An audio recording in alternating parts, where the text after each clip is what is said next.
Enough. We'll go ahead and thank you everyone for coming. This is the regular Selectmen's meeting on October 12th, 2017 here at the Jackson Town Office. This is an open meeting and public session, and we will thank you all for coming. We'll start off with take a look at the last minutes from our regular meeting session on September 14th and see if there are any edits or changes that we need to make. There'll just be two of us tonight, but we are a powerful quorum, and we will go ahead and begin.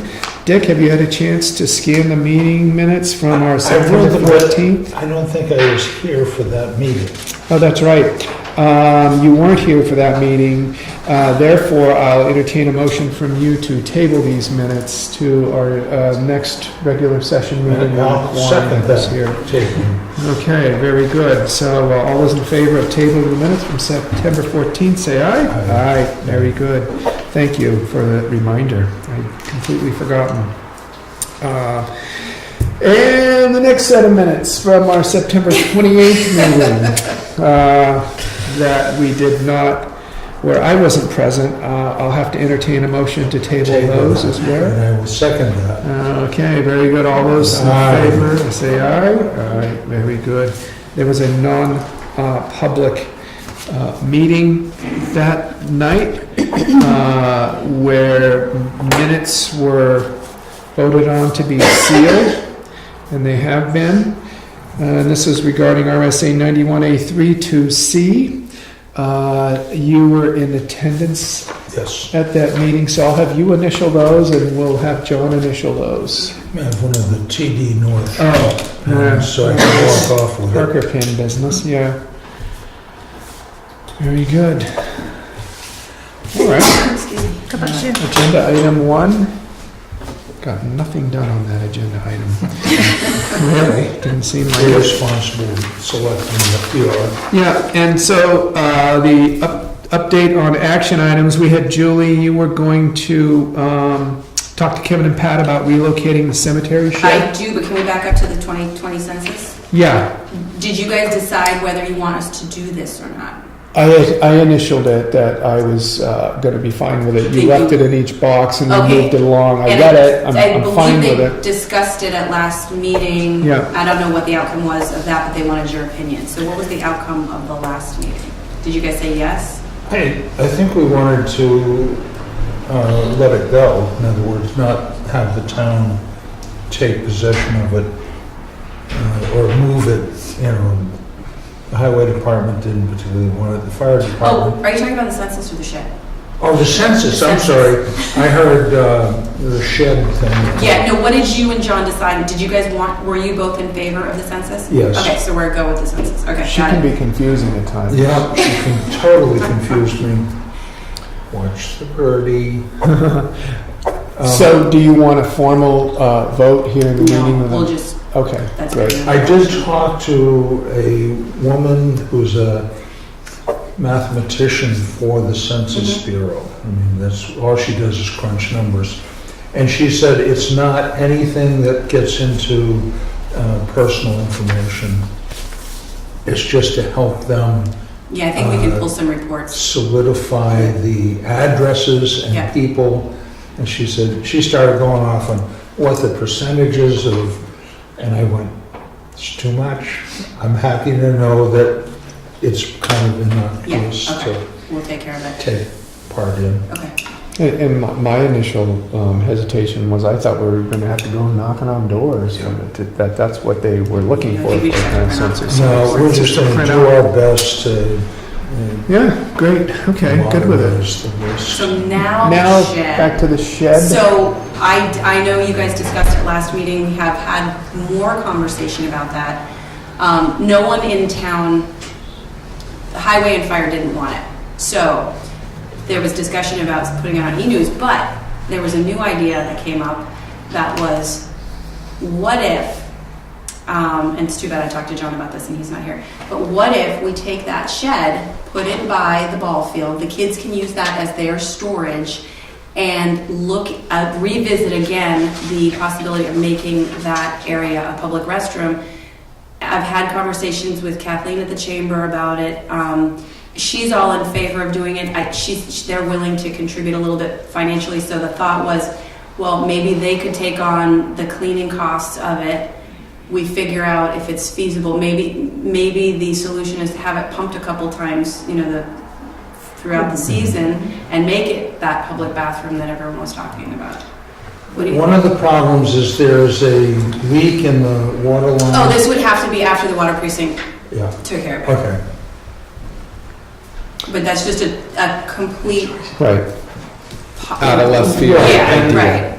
I'm looking at the various costs of dealing with this shed and then having to, rehab it to some extent, even in a new position, and whether it's worth it and whether we want to get involved in that kind of,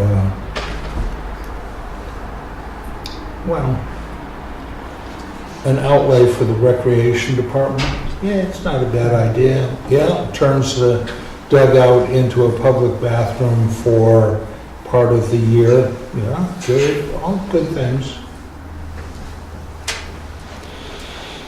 We looked at some of the downsides of that too, and so that discussion would have to come up again. Definitely. For example, I talked to- when we had input in here at this meeting that Conway Police Department's really struggling right now with finding needles and syringes in their bathrooms that aren't monitored on a regular basis. And how are we going to monitor on a regular basis? And where is that water going into the effluent? How often does it need to be pumped? Is what's down there? We were given the impression that what's down there for a septic collection system is so old that no one's totally clear on what's down there, what kind of capacity it has, and so those are all questions that could lead to, a much greater expense than we know today. And I would really want those answers first, and then beyond that, we have a secure storage facility right now. Is that something that would be secure or wouldn't be secure? I mean, certainly a padlock would be on it, but does that make it secure?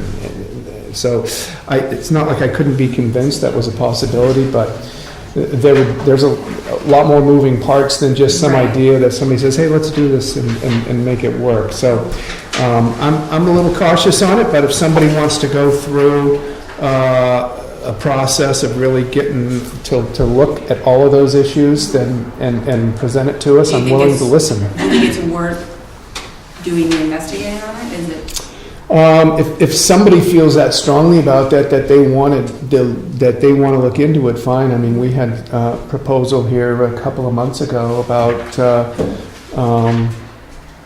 moving parking spaces up at the falls to residents only, and we said, well, if somebody wants to look into that and come back with a specific proposal, great. And so, not to say that won't happen, but it hasn't happened to date, and I haven't heard anything more about it. So if somebody wants to take on the job of looking into that because they think they could, convince the Board of Selectmen that overall it's a plus and an asset to the community, then I'm certainly willing to listen.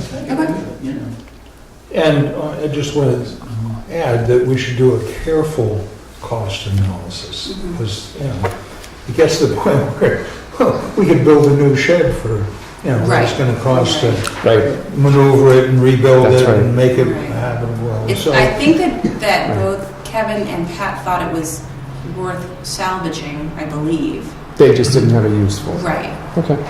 Well, that's good to know. Okay. Very good. So that was the final action item. We do have some upcoming meetings we'd like you all to know about, and announce that our last October meeting will be Thursday, October 26th, and that's at 4 p.m. right here. Our November meetings are scheduled for Thursday, November 9th, and Thursday, November 30th, right here at 4 p.m.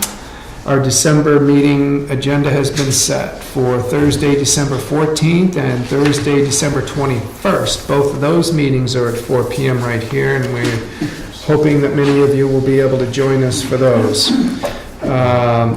Anything else to add under action items, Dick? no. Okay. No. Sure? Okay. So that'll bring us to agenda item number 3, our first public comment portion of the meeting. Are there any public comments that anyone would like to make? Go right ahead. I printed one out for each of you so that you can have your own copy of what I said. Thank you. My name is Priscilla Protasevicki. I'm from the Covered Bridge Riverview Lodge right here in Jackson. And I just wanted to say this.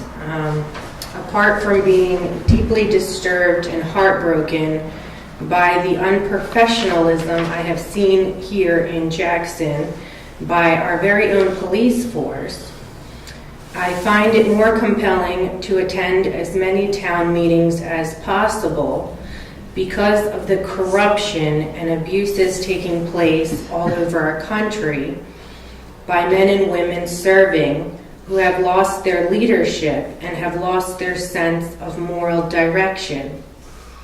This is not my own personal agenda, but as a service to the people and the safety of this town, I feel compelled to speak on behalf of this issue. I have seen scandal after scandal take place in Jackson, Bartlett, Conway, many other places all over the entire country. Wherefore, officers are not enforcing the laws, not obeying the laws, and they are abusing their powers.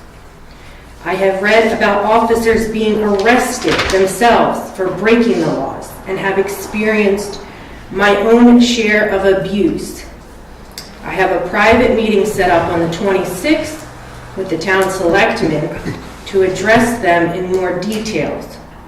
This is all I will further say on this issue until then. This is not the only reason I am here. There is more to be addressed. Yesterday, I met with the town fire inspector. Being a resident for over 15 years, my family and I have done a decent job in keeping up with the many fire codes.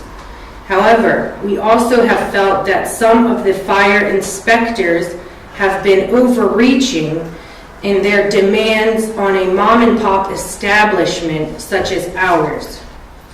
For example, yesterday, I was told that CO2 detectors must be installed in every unit and every room. There are about 30 units in the main lodge that have never contained or used any type of carbon monoxide device that uses a method of burning solid, liquid, or gas fuel. This fact should exempt us from acquiring CO2 detectors. However, we would like this clarified because we still use oil to heat our hot water. Although the chances of a hot water heater device emitting toxic levels of CO2 are slim, we want to come to a mutual agreement on how many of these CO2 detectors are actually needed. My last purpose for being here is to request a better understanding of the trash removal procedures and find a possible remedy to better suit our needs as a lodging establishment.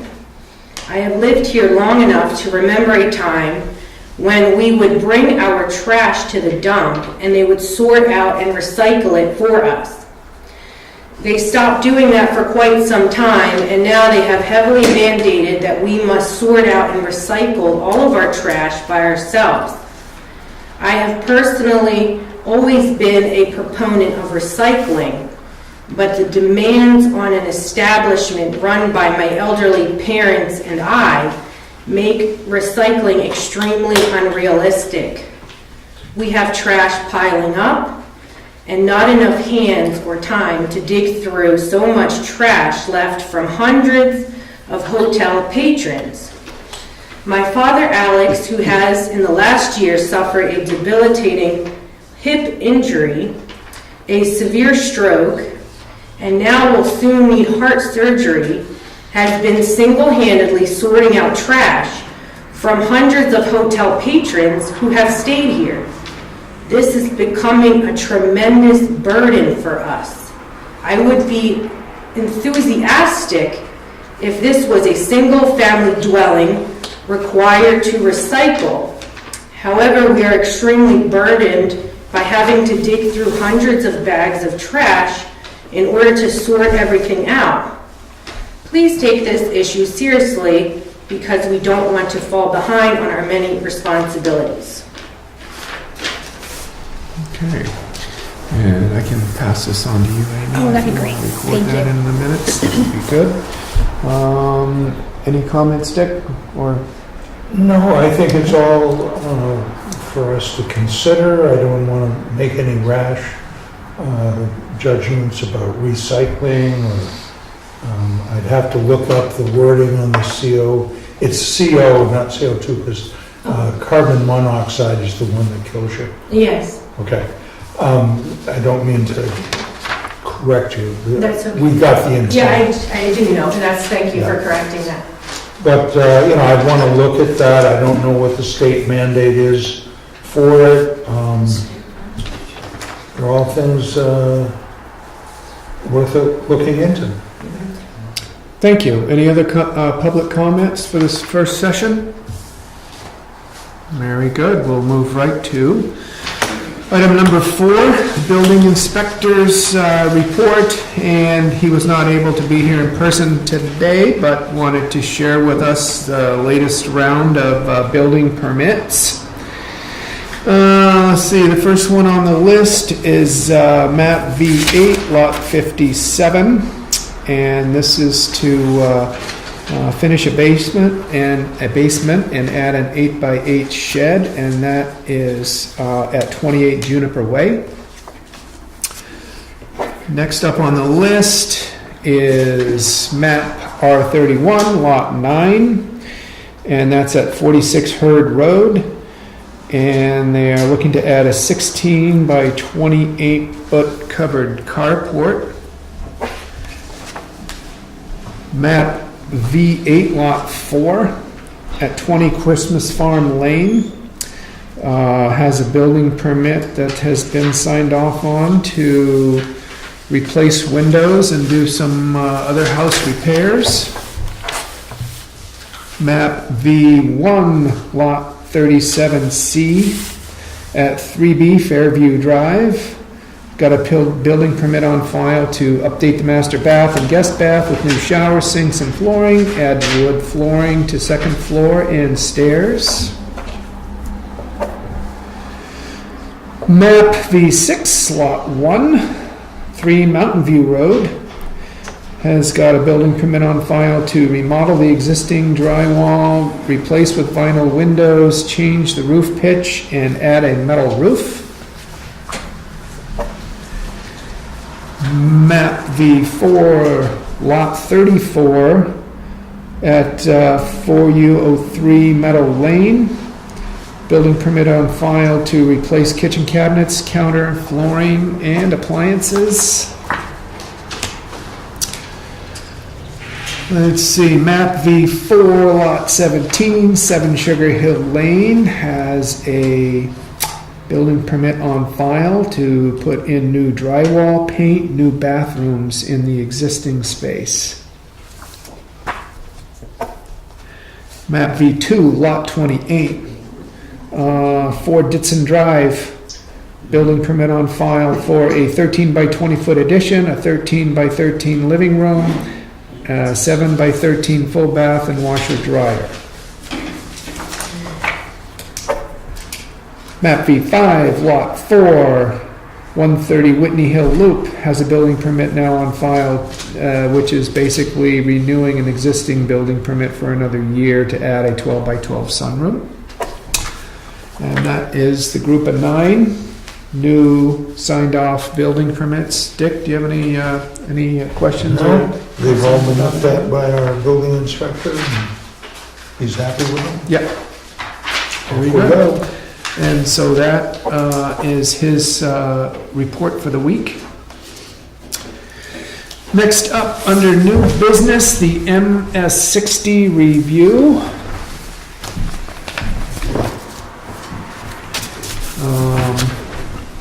And you can update us on that if you want to. Julie, anything?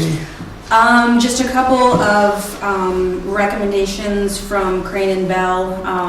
Nothing too significant. There was just one thing that we thought would be worth bringing to your attention, and Karen's here because it has to do with the town clerk tax, well, actually the town clerk portion. Tammy has suggested that Karen switch over from the current way that you process all the things, dog licenses, what else? Marriage licenses, but marriages is still separate. And has recommended that that she switch over to the Avatar software. Do you want to add more to that? Or? You familiar with the recommendation? I am. Okay. And for a number of years, I've brought it to Julie's attention. We have entertained the idea of going to it. It is an expensive program, but I'll tell you the support whenever I have to call Avatar for help for tax, the support is there 24/7. Holidays, non-holidays, it doesn't matter. They're there for us instantly. More and more with motor vehicles, we're having, last year I went 8 months with struggling with my printers. Where now, if I have an issue, and we did switch to Avatar, they're more apt to be able to help us instantaneously compared to the struggles we have. Avatar, it is a great software, highly recommended, although many town clerks have it. The town of Conway has considered going to it, except that their share size, the dollar amount is much greater. And Bartlett has considered it as well. That would be my preference to go to because of the support. And everyone I've talked to that has the program enjoys it and likes it a lot. Okay. And That's good to know. Tammy's recommended it for a couple of years, and just a few of her little, she wrote a detailed email about why she thinks this would be a good idea, and she just wrote, the MAP system, which is what Karen currently uses, can have errors when tracking totals for the town portion. Manually tracking the items in Excel allows room for human error, and due to the above two items, the town, and more importantly, the clerk and deputy are exposed to risk of accusation of fraud. So this Avatar system takes all that away. So that's what she's recommending. All right. And just to put a concrete figure to what is been described as expensive, it is a $7,900 one-time purchase price setup fee, portal development, and then after that, the annual cost would be $2,857. Any thoughts on switching over, Dick? Ideas you have? I know that we've both kind of heard about this a little bit between the meetings.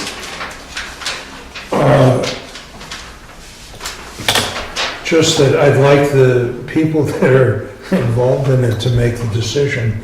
I don't want to force a program on them that is cumbersome or doesn't cover our needs. So sounds good to me. It sounds like it's a very positive step, and I don't have any problem with the fees. I think that's part of the game.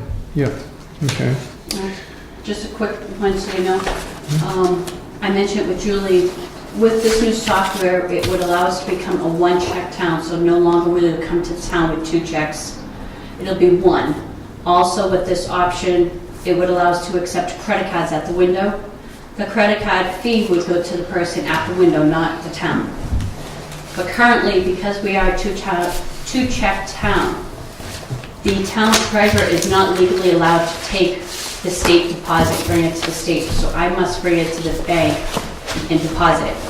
That incurs mileage fees that we have incurred the last couple of years. So that number will go down because going to a one-check town, it will be paid to the town. Kathleen will be making that deposit when she makes all her others. And then that way there, a portion of the mileage that I have to submit will be null and void. Mm-hmm, okay, So that will at least lower it a little bit. okay. And when you said the credit card fee goes to the town clerk, The credit card fee will go to the town resident, so if the resident comes in and their registration's equal $300, I think it's like 2.65 or 2.75 rate. That will go to the person at the window, the customer. Oh, okay. So we will already be paying other fees to be able to offer it. But that percentage that most businesses get charged for a credit card option, the town will not be incurring those percentage fees. So only if you're going to use it as a credit card option, those are the ones who will be paying that fee. Is that the same percentage fee that is currently online for the people who pay online already? People who pay online actually pay like a $2.50. It's a convenience fee, and that's by check. It's not by credit card. Okay. Well, I think I've heard enough from both departments and their support for the changeover and get a sense of what it can do for the town as far as providing an ounce of prevention and accountability that it really, in the long run, seems to make a lot of financial sense for us. We put a lot of money through our offices through the course of the year, so I'm very supportive of the idea, and if you choose to make a motion to enter into an agreement with Avatar for these services, I will second it. I will make that motion. I will second it. All those in favor, say aye. Aye. Very good. And I know that John has been made aware of this by you as well in the past. I didn't hear anything from him, so I assume he was willing to cede power, give us his proxy vote. So that's that. 2017 education tax warrant is also under new business. And I'll just read this into the record, I guess. It's sure it's just an FYI. Yeah, it's an FYI. In accordance with the provisions of RSA 7682, you are hereby required to assess the sum of $882,879 for the 2017 education tax. Per RSA 763, this amount is based on a uniform rate of $2.26 per $1,000 of the 2015 equalized valuation without utilities in the amount of $390,654,554. So that is the education tax warrant, FYI, to read into the minutes. We also have one piece of new business that was not listed on our agenda, and we do want to make notice of the fact that we had a very long-time resident of the town of Jackson pass away over the weekend, Ray Abbott, who served this town with distinction for many, many years, actually many decades. And I will just read in the beginning here that the family requests that we share with you the news that Raymond H. Abbott Jr., 86, of Jackson, New Hampshire, passed away October 3rd, 2017 at Memorial Hospital. He was a fifth-generation Jackson native and the son of Ray Abbott Sr. and Elizabeth Cotton Abbott. Ray will be missed by his family and many others in the community, and the community is invited to his funeral service, which will be held at the Jackson Community Church on Friday morning, October 13th at 11 a.m. This will be followed by a brief graveside service at the village's cemetery with military honors and a reception at the Red Fox. Family, friends, and neighbors are invited to join Ray Abbott's family for these observances. And I just wanted to make note of Ray's long and storied public service career here in the town of Jackson, and also for the county of Carroll and the state of New Hampshire. Dick, anything you want to add to that? Well, there's a lot to add, but I would just say that Ray is really a part of this town. He is an interesting person to deal with.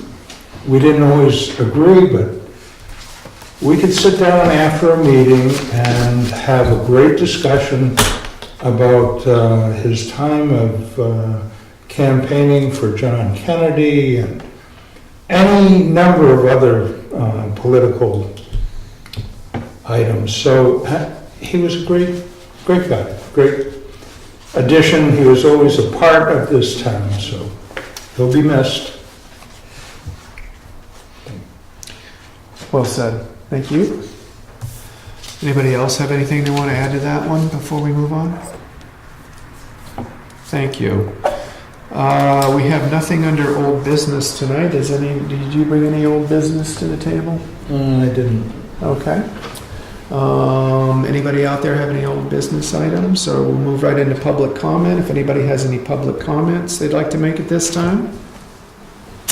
Yes, George. Yeah, last February, I submitted a suggestion on keeping citizens up to date on the status of the budget. And I proposed a format to do that.